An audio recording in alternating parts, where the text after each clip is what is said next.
Kawan, assalamualaikum warahmatullahi wabarakatuh. Allahumma sholli ala sayyidina Muhammad wa ala ali sayyidina Muhammad. Bismillahirrahmanirrahim. Langsung aja kita gas ya. Kita lanjut seri yang kedua tentang ketidakadilan ya, tentang hukum yang milik orang-orang yang berduit ya, sementara orang miskin ya hanyalah merana karena tidak bisa membayar oknum daripada oknum peradilan ya. petugas peradilan ya, tidak bisa dibayar oleh orang-orang yang miskin ya. Ada di sini ya.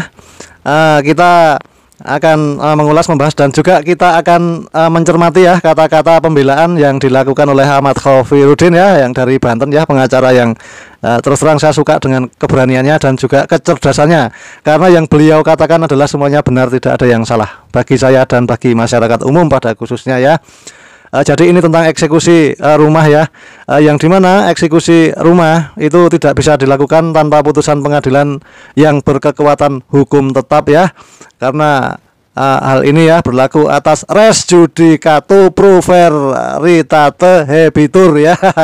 Lidah saya lidah Jawa, jadi bahasanya ya kurang fasih demikian ya, yang artinya putusan pengadilan harus dihormati ya. Jadi eksekusi rumah adalah tindakan paksa yang dilakukan negara ya, dilakukan oleh negara. Perorangan tidak boleh, preman tidak boleh, pengacara pun tidak boleh ya, harus dilakukan oleh negara melalui tangan-tangan penegak hukum ya, misalkan seragam coklat dan lain-lain ya.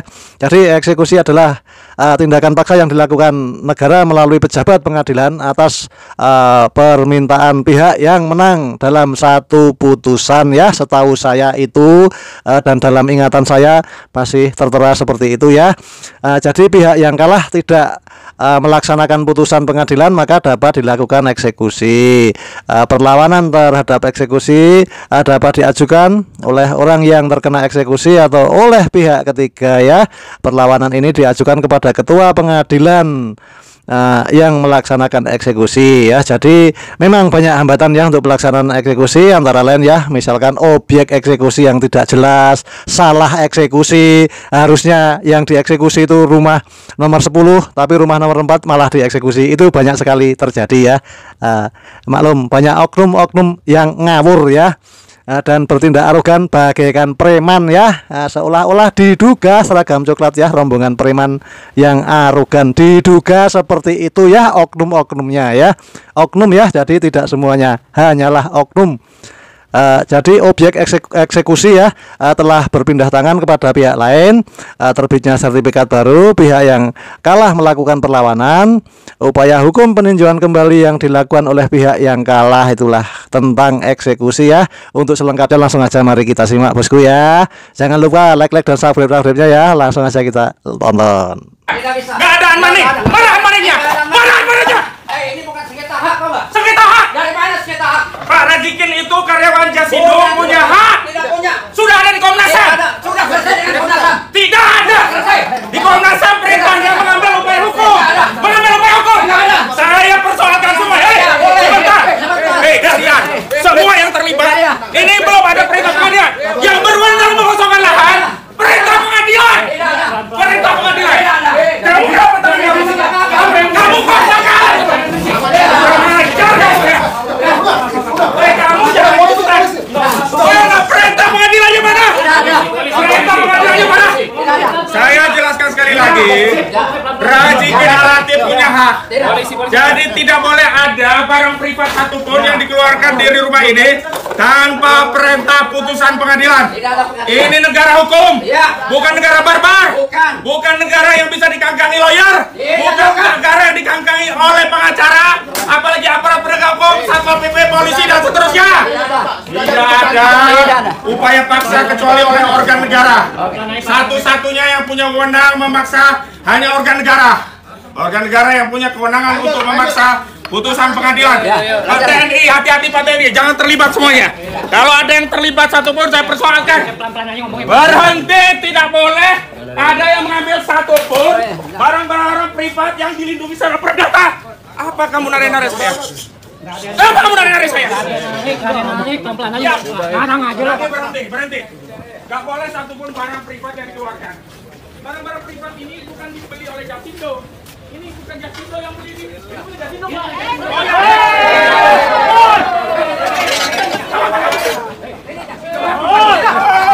Kalian Nggak bisa.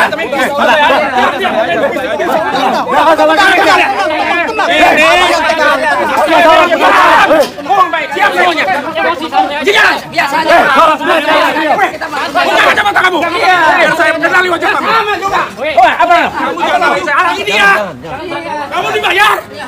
Kamu dibayar. Semua barang privat oleh para jegen nggak boleh ada yang dikeluarin. Saya pasang badan.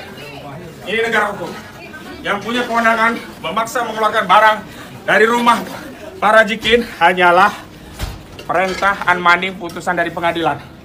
Hari ini adalah tindakan ilegal. Saya catat kalian semua. Saya tidak ada putusan pengadilan. Tidak ada yang masalah. diam dulu kamu. Kamu juga diam. Apa itu kamu?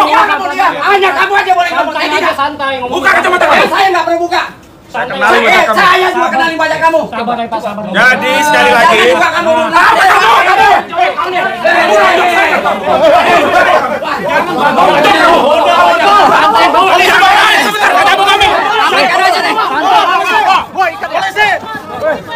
Polisi bawa! Amankan polisi! Dengarin dulu. Amankan Pak Polisi, amankan! Saya masih ngomong belum selesai.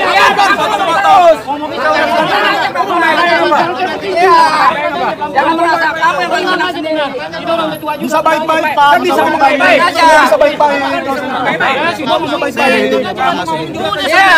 Bisa baik-baik. Kamu nyuruh saya nggak ngomong. Pengacara itu kerjanya ngomong. Bisa baik-baik. Baik-baik apa? Saya lanjutkan. Bisa baik-baik. Saya lanjutkan. Jangan dipotong dulu Pak, jangan dipotong dulu. Jangan dipotong dulu, jangan dipotong dulu, jangan Ininya dihalang. jatuh deh. Jangan dihalang-halangi dulu Pak, jangan dipotong dulu. Jangan dipotong, biarin dulu Pak. Kamu ini dari tadi motong-motong pembicaraan saya. Saya juga. Lah ini udah motong lagi. Apa lagi? Jangan tegas-tegas pelan-pelan aja Pak. Jadi begini, saya tegaskan para jikin Al-Latif itu sudah memberikan khidmatnya kepada Jasindo sebagai karyawan sampai pensiun. Itu satu. Kedua, beliau dan karyawan yang lainnya punya hak untuk membeli fasilitas dari Jasindo dan karyawan yang lainnya sudah mendapatkan hak itu. Ketiga, sengketa hak keperdataan ini sudah ke Komnas HAM. Juga sudah pernah ada putusan gugatan yang di NU. Kemudian ada kriminalisasi kepada para jikin di vonis percobaan. Tapi terhadap objek tidak ada satupun vonis pengadilan yang memerintahkan pengosongan lahan. Sehingga setiap tindakan paksa mengosongkan lahan tanpa unmanding atau perintah putusan pengadilan adalah tindakan main hakim sendiri. Selanjutnya, boleh saja Jasindo meminta keluar dari rumah ini sepanjang para jikin ridho selesai. Tapi kalau tidak ridho karena ada hak yang belum ditunaikan, maka tidak boleh mengambil upaya paksa. Karena satu-satunya yang punya wewenang mengambil upaya paksa sesuai dengan undang-undang konstitusi negara. Representasi organ negara yang boleh memerintahkan menggerakkan aparat TNI, polisi, Satpol PP, putusan pengadilan. Hari ini tidak ada putusan pengadilan. Yang ada permintaan dari pengacara Jasindo yang menyatakan mereka tidak mau menjual. Iya, itu hal yang lain. Makanya kan ada sengketa. Yang satu punya hak membeli belum dikabulkan, yang satu punya hak untuk minta dikosongkan belum selesai. Maka ini harus selesainya lewat mana? Pengadilan. Kalau pengadilan seperti tidak diakui, ini sama saja kita bukan menentang para jikin orang kecil. Udah 75 bahkan 80 tahunan, nggak bisa apa-apa. Yang punya wewenang negara, karena itu ayo kita hormati negara, bawa proses ini ke negara. Dan yang ingat, ini ada hak-hak privat para jikin yang dilanggar. Terlepas ada dalih bahwa ini hak yang mau diambil, tapi kan ada hak para jikin. Saya bikin analogi sederhana. Orang tua punya anak, meskipun itu rumah orang tuanya, anak nggak bisa serta-merta diusir dari rumah itu. Karena anak ini punya hak atas layanan orang tuanya. Dan orang tuanya dulu udah berjanji, semua anak-anakku kalian nanti akan dapat bagian. Dan anak-anak itu sebagian udah dapat. Rumah ini ada 2 atau 3 itu sudah menjadi milik karyawan Jasindo dengan tata cara membeli dari Jasindo dengan harga separuhnya. Pak Razik ini sudah bertahun-tahun memohon itu. Nah, terakhir memang ada keinginan dari perusahaan untuk membayar kompensasi ke Pak Razik 400 juta rupiah, ya kan? Bahkan terakhir ada tambahan, mencarikan tempat kontrakan untuk tempat tinggal sementara sambil mencari rumah baru. Terus Pak Razik mengatakan, kami mau beli ini Karena menurut NJUP yang juga sudah disampaikan melalui Dinas Perumahan dan Tata Kota DKI Jakarta, kira-kira 1,4 miliar, maka separuh harga yang ditawar Pak Razikin adalah 700 juta rupiah. Sampai di situ belum ada pertemuan mediasi dari Komnas HAM. Hasilnya apa? Rekomendasi Komnas HAM mempersilahkan para pihak untuk mengambil upaya hukum lebih lanjut. Siapa para pihak? Bisa Jasindo mengajukan gugatan, bisa Pak Razikin mengajukan gugatan. Pak Razikin belum mengambil gugatan karena ada biaya, karena itu butuh waktu ngumpulin anggaran dulu agar dia bisa menuntut haknya. Jasindo anggarannya gede. Kalau Jasindo ini orang atau institusi, apalagi BUMN, uang negara, itu bisa korupsi kalau penyalahgunaan kewenangan atau perbuatan melawan hukum menimbulkan kerugian keuangan negara, itu kena 3-20 tahun. Jasindo tidak mengambil ini, tidak mengambil upaya hukum gugatan pengadilan, justru mengambil upaya paksa, bahkan melibatkan aparat. Bapak-bapak aparat harusnya juga ngerti dong. Kalau diperintah, diminta. Sebetulnya saya belum selesai. Gantian dong. Gantian kalian. Nanti Ini Bapak. media saya. Media saya. Ngomongnya bagus, santai aja. Ya santai sudah. Nah, menghalangi kamera saya. Menghalangi kamera saya. Gantian dong, kok nggak berhenti-berhenti. Kamera saya berhenti menghalangi. Iya. Pak, gantian nanti saya kasih waktu Bapak ngomong. Saya kasih waktu Bapak ngomong. Saya kasih waktu Bapak ngomong. Ya udah minggir dulu kamu. Ya kamu juga minggir. Siapa sih nama kamu? Kamu siapa? Ahmad Kosidudin. Santoso. Siapa? Dwi Santoso. Oh, kamu ya yang namanya Iya, Dwi. iya, iya. Mau nego saya 400 juta nggak jadi, Iya. ini ya cara kamu. Iya, betul. Catat, inilah ya biang kerok Oh, yang membuat kamu yang biang warga kerok, negara ah. tidak mendapatkan haknya. Saya lanjutkan. Jasindo harusnya BUMN punya etika. Ayo, saya lagi ngomong baik. Iya, ngomong jalan aja. Jasindo. Ya, ya. Ntar dulu. Itu tim saya. Enggak, proses ini ntar dulu. Kamu mau diproses? Ya, nggak apa-apa, nggak apa-apa, nggak apa-apa, Pak, nggak apa-apa. Nggak apa-apa, nggak apa-apa. Santai aja, Pak. Bapak. Mana putusannya, perintah mengosongkan mana? Tidak ada. Perintah mengosongkannya mana? Anda dari mana? Pengadilan. Saya catat. Enggak. Dari mana? Enggak, Pak, gantian. Ini Oh, Jasindo bukan boleh Jasindo, ngobrol. bukan. Pengadilan saya minta. Ya, pelan-pelan. tidak ada satu putusan pengadilan yang amar putusannya memerintahkan mengosongkan lahan yang ditinggali oleh Pak Razikin. Dan ini adalah tindakan perbuatan melawan hukum. Saya lanjutkan. Gantian dulu dong. Jangan terus dulu ngomong. Nggak Kecuali saya selesai. Selesaikan dong. Ya, Gantian dulu. makanya kalau Kasih selesai kesempatan. saya belum ngomong selesai. Udah tadi nggak selesai kok. Lah, syukur terserah saya Jangan diminta bisa ngomong. dong kamu. Ya Kamu udah. orang nggak boleh ngomong. Catat. Ngapain ikut-ikut perempuan? Kamu semua orang kamu paling bener aja. Jadi Jangan deh. lanjutkan. Kalau kamu baik Jasindo ngomong baik baik mengambil upaya menggugat, tapi mengambil alih wewenang negara, mengambil alih wewenang pengadilan, bahkan menggerakkan aparat, menggerakkan polisi. Kenapa dorong-dorong? Udah Pak, udah banyak ngomong Pak. Bapak kemari jangan gitu. Ya. Bapak lawyer. Bapak lawyer Pak. Saya mau bicara sebagai lawyer. Anda siapa? Saya dari Jasindo. Namanya siapa? Saya Sun. Sun siapa lengkapnya? Udah, Sun. Sun siapa? Saya laporkan nanti ke Jasindo. Namanya siapa lengkapnya? Ya boleh. Saya Ahmad Kosidudin. Sun siapa? Kamu. Jangan kamu. Saya bilang baru kamu. Kenapa kamu?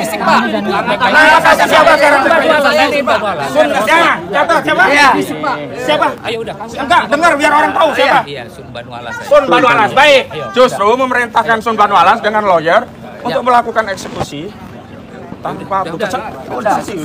Udah lah. Tanpa putusan pengadilan. Kamu aja kesini tidak melanggar hukum tau nggak? Langgar hukum apa? Saya ada advokat. Saya punya kuasa. Saya punya kewenangan bertindak di dalam dan di luar pengadilan. Mana pasal yang menunjukkan advokat dilarang tegas?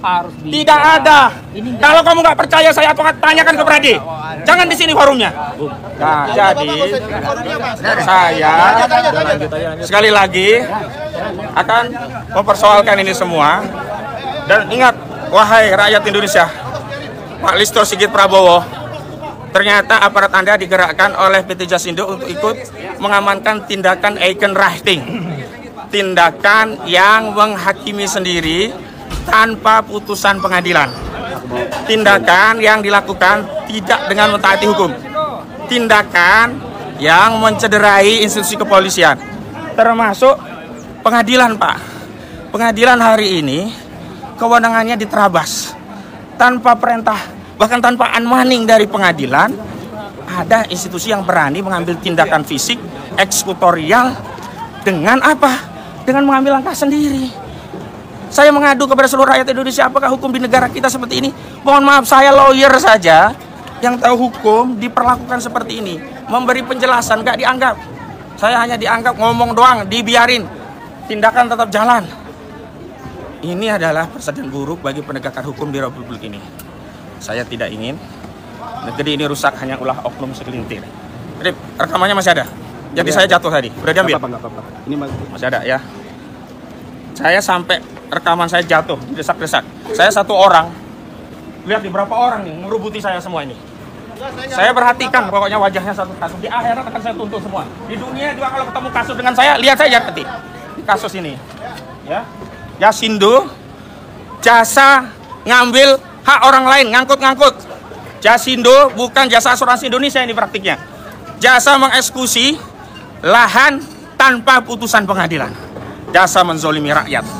Dan ini saya minta direksi Jasindo, Pak Prabowo Subianto, pecat direksi Jasindo. Bukan tidak tahu. Menurut pengacara Jasindo, dia dapat kuasa dari Jasindo. Padahal kuasa pengacara yang lama itu berhenti sampai Desember 2024. Tidak tahu punya surat kuasa baru nggak untuk tindakan mengeksekusi seperti ini. Yang sampai kepada saya, korespondensi kepada saya, batasan pengacara itu hanya sampai Desember 2024. Nah, tindakan ini juga melampaui kewenangan bagi seorang advokat yang menerima kuasa untuk menjalankan kewenangan sebagai advokat sekaligus penegak hukum. Hari ini yang kita lihat, ini barbar sekali, bukan tindakan penegakan hukum ini. Luar biasa, lihat rumah yang sederhana. Jasindo tuh asetnya triliunan. Jasindo itu BUMN kepada rakyat yang ini bangunan ini yang bangun Pak Rajikin. Dulu jauh-jauh dari Pontianak suruh kerja di Jakarta. Cuma dikasih lahan seadanya. Diperbaiki, direvisi. Ternyata sekarang diambil paksa. Tapi sabar Pak Rajikin. Insya Allah kita punya Allah, itu yang pertama. Yang kedua, insya Allah negara ini tidak akan dia. Karena negara ini bukan punya Jasindo doang. Negara ini juga bukan milik pengacara Jasindo. Negara ini adalah milik seluruh rakyat, ada konstitusi yang mengatur. Sekali lagi, eksekusi tanpa putusan pengadilan, bahkan tanpa unmanding dari pengadilan, semua yang terlibat, saya minta kepada Kapolri untuk diperiksa. Saya minta juga kepada peradilan untuk mengirimkan teguran kepada pihak-pihak yang terlibat. Karena telah melampaui kewenangan pengadilan dalam melakukan pengosongan, padahal belum ada putusan. Dan kepada Komisi Nasional Hak Asasi Manusia, kepada Komisioner Hak Asasi Manusia, ternyata kesimpulan dan saran dari Komnas HAM untuk mengambil langkah hukum lebih lanjut karena tidak ada pertemuan ya terhadap sengketa hak keperdataan ini diabaikan oleh Jasindo dengan mengambil upaya preman, gaya paksa tanpa dasar